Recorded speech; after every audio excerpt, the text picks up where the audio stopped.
ரசிகர்கள் உங்களை ஆழ்வார்பேட்டை ஆண்டவன் அப்படின்னு கூப்பிட்றாங்க, திரையுலகினர் உலக நாயகன் கூப்பிட்றாங்க. நீங்கள் சொல்லுங்கள், கமல்ஹாசன் யார்? நீங்கள் எல்லாருமே கனவு காண்பவர்கள் தான். எல்லாருக்கும் கனவு வரும். அதில் என்னைக்காவது உங்களை யாராவது பேர் சொல்லி கூப்பிட்ட ஞாபகம் இருக்கா உங்களுக்கு? கனவில் நான், அவ்வளோதான். அதனால தான் நான் உங்கள் நான் என்கிறேன். எனக்கு பேர் தெரியாது. நான் பேர் தெரியாமல் அந்த ஒரு பையன், ஒரு மாணவன் ஒரு படத்தில் கிட்டார் வச்சுட்டு ஆடுவேன், ஒரு பையன் அப்படிம்பாங்க, அதான் நான். இந்த விக்ரம் பற்றி அறிமுகம் இல்லாத ஒரு புது ஆடியன்ஸ் வந்து பார்க்கும்போது அது யார் அது? இப்போ என்னுடைய பேர் விக்ரம். நேத்தி இந்த ஷீல்டெல்லாம் கொடுக்கும்போது என்னுடைய உதவியாளர் சொல்லிட்டு இருந்தார், இப்போ உள்ளே போனார், விக்ரம் தானே அப்படின்னு கேட்டாங்க. கமல்ஹாசன் காணும்.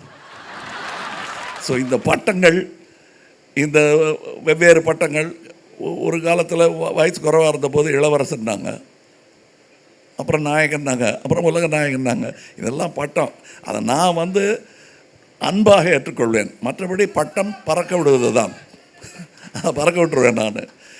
நான் உங்கள் நான், அவ்வளோதான். இந்த காட்சியில் இப்படி நடிக்கணும் அப்படின்றத எப்போ முடிவு பண்ணுறீங்க?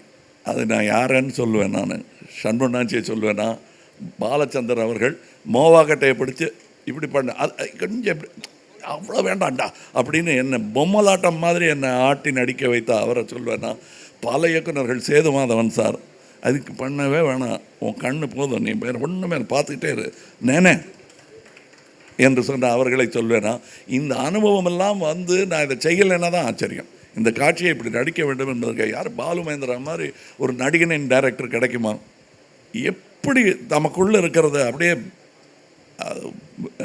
தூபம் போட்டு வெளியே கொண்டு வந்துடுவார் அவர். அதெல்லாம் எனக்கு ஞாபகம் இருக்கிறது. நான் ஒரு நிரந்தர மாணவன். நீங்கள் எப்படி மாணவன்னு கூப்பிட்றதுன்னு யோசிச்சிங்க.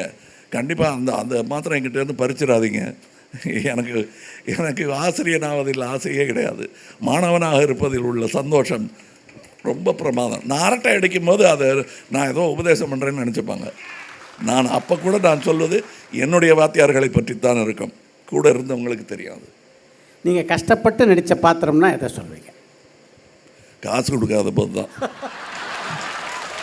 மற்றபடி எல்லா பாத்திரங்களுக்கும் நான் கஷ்டப்பட்டதாக எனக்கு தெரியாது. இவ்வளோ கஷ்டப்பட்டான், அதுக்கு காசு கூட கொடுக்காமல் போயிட்டாங்களே அப்படிங்கிற ஒரு வருத்தம் இருக்கும். அது மட்டும்தான் கஷ்டம்.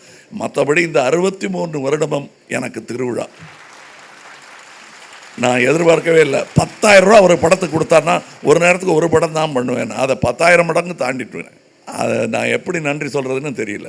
சினிமா வெற்றி தோல்வியில் நிறைஞ்ச ஒரு உலகம். ஒரு நல்ல கலைஞர் இந்த ரெண்டையும் எப்படி பார்க்கணும்? சாப்பாடு, பசி, அவ்வளோதானே. ஒன்று வரும், அதுக்கு மருந்து, சாப்பாடு, மறுபடியும் வரும். அது இப்படி இந்த சைக்கிள் இது மாறவே மாறாது. எப்படி நான் வெற்றியை தவிர வேறு கொடுக்க மாட்டேன்னு நினச்சோன்னா அதை தவிர பாக்கி எல்லாம் வரும். ஏன்னா அது மட்டுமே குறியாக இருக்கும். வெற்றி வெற்றி வெற்றின்னு, அதாவது ஒரு மூட நம்பிக்கை உண்டு தமிழ் சினிமாவில், எல்லா சினிமாலேயுமே. முதல் காட்சி வெற்றி வெற்றின்னு, அந்த மாதிரி வெற்றி வெற்றின்னு வச்ச படம் எத்தனை வெற்றி ஆகிருக்கு. நாங்கள் முதல் வசனம் நான் பேசுனது ஆரம்பிக்கலாமா, ஆரம்பிச்சிட்டோம், அவ்வளோதான் எங்களுக்கு தெரிஞ்சது. வெற்றியை நீங்கள் கொடுத்தது. சினிமா, அரசியல் எப்படி நேரம் ஒதுக்குறீங்க? அதாவது பெரியார் சொன்னதை இங்கே சொல்ல கடமைப்பட்டிருக்கிறேன். என்ன நீ இங்கே வந்து உட்காந்துட்ருக்கேன்னு கேட்டார் அவர் தொண்டரை பார்த்து. நான் முழு நேர அரசியல்வாதி நீ யாருமே இல்லைப்பா, போய் வீட்டு வேலையெல்லாம் பார்த்துட்டு அப்புறம் இங்கே சாயங்காலம் மீட்டிங்க்கு கூப்பிட்றேன்னு. முழு நேர எதுவுமாகவே யாரும் இருக்க முடியாது. முழு நேர விழிப்புடன் நான் இருக்கிறேன். அப்போ அந்த 8 மணி நேரம் தூங்கினது என்ன கணக்கு? முழு நேர அரசியல்னு இருக்கவே கூடாது. தம்பி உதயநிதி கூட முழு நேர அரசியல்வாதியாக இருக்கக்கூடாது, சந்தோஷமாக இருக்கணும். அப்போ அந்த அரசியல்வாதியுடைய செயல்பாடுகள் திருந்த செய்யும் வேலையாக இருக்கும். சினிமா, அரசியல் ரெண்டையும் பார்த்துட்டீங்க, எது கஷ்டம்? எதுவுமே கஷ்டம் இல்லைங்க. நம்முடைய நோக்கம் சரியாக இருக்கும் பட்சத்தில், எதிர்பார்ப்பு குறைவாக இருக்கும் பட்சத்தில் எதுவுமே கஷ்டம் இல்லைங்க. அதுதான் இப்போ விக்ரம் நாங்கள் எதிர்பார்த்தது வெறும் வெற்றி தான். இந்த மாதிரி வெற்றி வேணும், இண்டஸ்ட்ரி ஹிட்டு வேணும்னு கேட்டோன்னா ஏமாற்றம் வர வாய்ப்பு உண்டு. இந்த துறையில் உங்களுடைய போட்டியாளர் யார்? இருப்பவர்கள், இனி வரப்போபவர்கள் எல்லோரும் எனக்கு போட்டியாளர். அப்படி தான் பார்ப்பேன். அதில் பொறாமை இருக்காது எனக்கு. இன்றைக்கி உங்களுக்கு கோடிக்கணக்கில் ரசிகர்கள் இருக்காங்க. நீங்கள் யாருடைய ரசிகர்? யாருக்கு இல்லைன்னு சொல்லுங்கள் நீங்கள். அது லிஸ்ட்டு பெரிய லிஸ்ட்டு. அதாவது என்னுடைய நடிப்பில் வந்து நாகேஷ் தெரிவார், சிவாஜி சார் தெரிவார், ரங்காராவ் தெரிவார், பல்ராம் நாயுடு பார்த்தா பாலையா சார் தெரிவார்.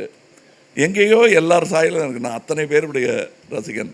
மொழி தெரியாத வேற்று மொழி ஐரோப்பிய நடிகர்கள், அமெரிக்க நடிகர்களின் ரசிகன், இயக்குநர்களின் ரசிகன்.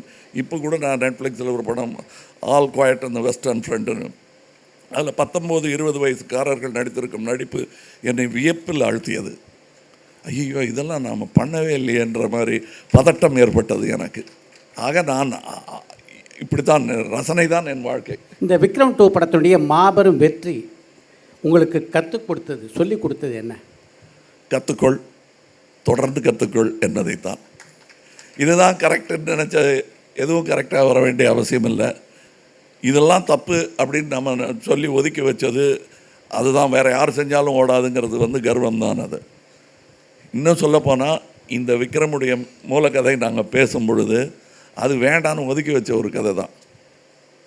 இதெல்லாம் சரி வராது சார், நம்ம ஏதாவது சொல்லுங்கள், இது ஏதோ ஆர்ட் சினிமா மாதிரி இருக்குன்னு கிண்டல் அடிச்சுட்டாங்க. நானும் பயந்து விட்டுட்டேன். இது முதல் விக்ரம் போது நடந்தது.